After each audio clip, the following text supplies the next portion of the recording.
My name is Dean Cullinan. I'm 20 years old, half Irish, half German. I was born in Ireland. I was born and raised amongst a Catholic family. Always went to Sunday church and that. And then we came over here when I was 8. And we came over here because my mum was being abused. And so we were forced to run away. The earliest memory I have of my life, I was 3 years old. I remember it like it was yesterday. And I was hearing noises in my room.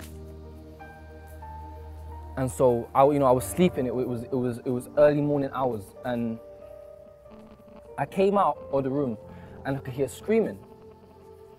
And I know that voice, that's my mum's voice. And so I walked towards the front room and the light was on. And I opened the door slowly and I peeked in. And I seen this man on top of my mum, and he was stabbing her in her leg. And I didn't know what to do. And I started crying. And my mum seen me and she started crying. And then, I ran back into my room. And a few years later, my mum told me that the man that was stabbing her in the leg, that was my dad. And that's kind of where it all stemmed from. Like, that's why, if you heard Sydney's testimony, we tend to hear it a lot these days, that, women get raped and that.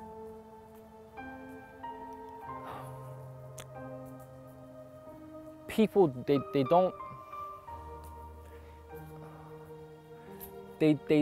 you never hear the person talk, the person that's the result of the rape.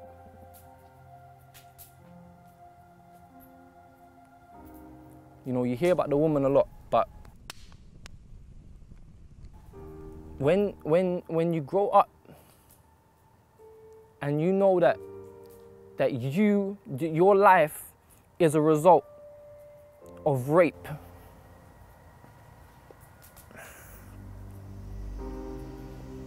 and when for your whole life you feel like you're a mistake. I grew up with that feeling, and my brother's dad came along and I hated him. My dad was never around, so I hated him.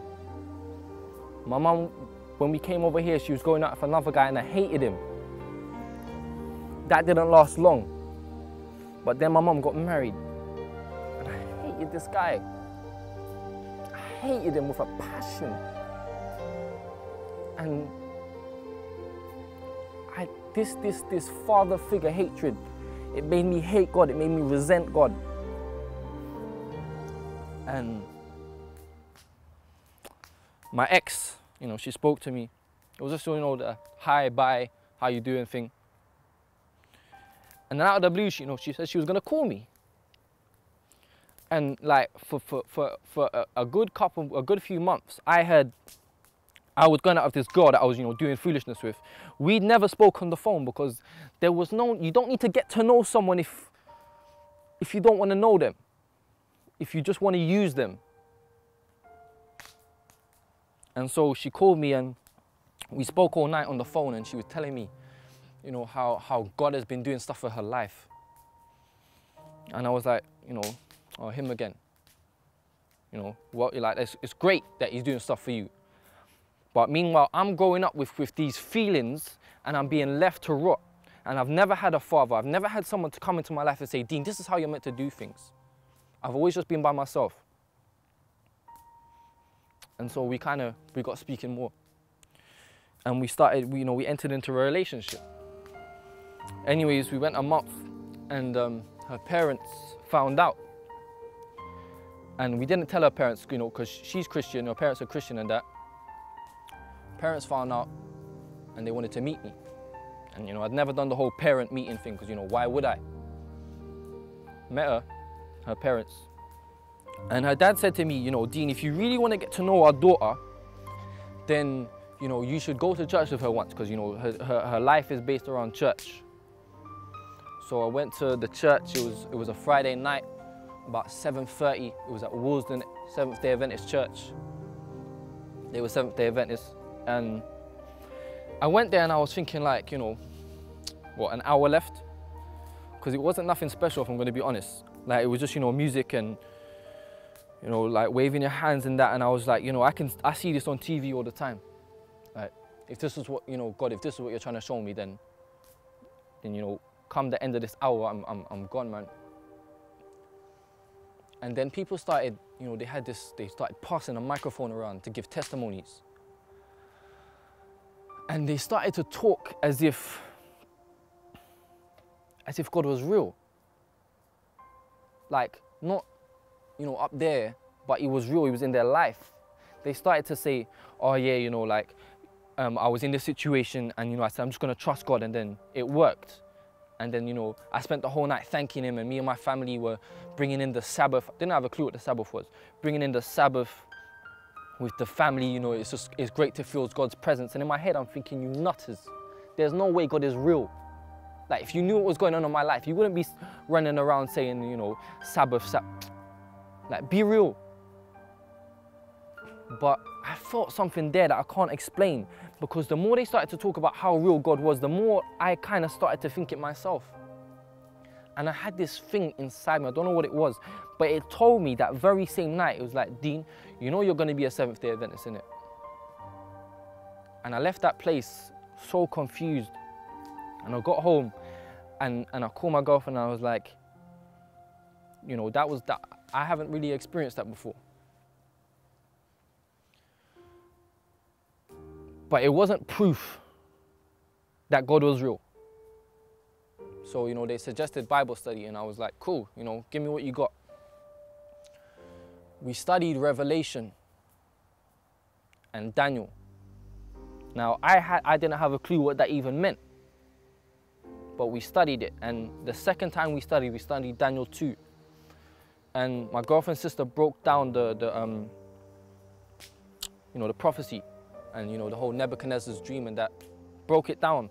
And the moment that the study finished, I was like, that's it, God is real? That has to be it. Like, you can't do all that and not be real. And so I left there, and, you know, of the full realization that God is real. Like, I would have been willing, and this is no word of a lie, I would have been willing there and then to give my life to God. Like, to die for God right there. I'll never forget that day. God saved my life. He saved me from some ridiculous stuff, man. I was in craziness. I was getting deeper and deeper into craziness. You know, I was one step away from scamming banks. I was one step away from selling all kinds of nonsense. Jesus Christ saved my life. And people, you know, you hear this all the time, man, like, I don't need God to be good. You need God to be saved. You might not think you need to be saved, but you need to be saved. The fact that you think you don't need to be saved means you definitely need to be saved. This world is crazy, man. This world is evil. And soon enough we're gonna leave. Soon enough we're gonna leave, man. It's not no joke. It's not no joke. And the thing about us, man, when you're making a fire, you know, you have to add the coal, you have to add the wood. But the moment you stop, the fire goes out. It's, you know, it's logic. You need to constantly keep topping up the fire in order for it to keep burning. If you stop, and you stop long enough to the point where the fire goes out, do you know how hard it is to get the fire burning again? Because it's just ash now, it's just waste. If you're on a path where you're following God and somehow you come off, I'm not gonna lie, it's gonna be super tough to come back on the path. But I'll say this straight up, man. the stuff that I was in, you know, watching pornography every day of my life, speaking to girls in such a way, masturbation, violence, anger problems, growing up knowing that I as a child am a result of a rape. God took every single one of these things and made me the person who I am right now. God took every single one of these things that made me feel so dirty and filthy and like I was some kind of, you know, disgrace to my family. He took all of those things and he said, Dean, I'm going to give you a new life. God has given me a purpose now. God has given me something. I can't even explain it, man. I can't explain it. Like, we would need to do a couple more testimonies.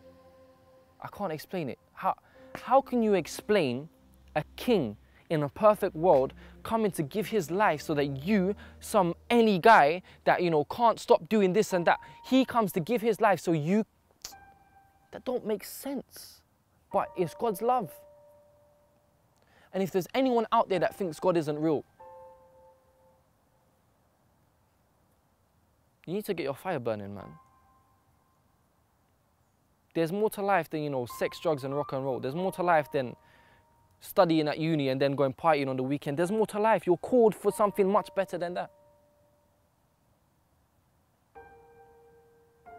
As Christians, we're called for something much better than that. I know the sins that I was stuck in are the very same sins that, you know, many Christians are stuck in today. But we've got a mission. We've got a real mission. We need to get serious, man. We need to choose God. We need to choose Jesus, man. Jesus saves. Jesus saves, man.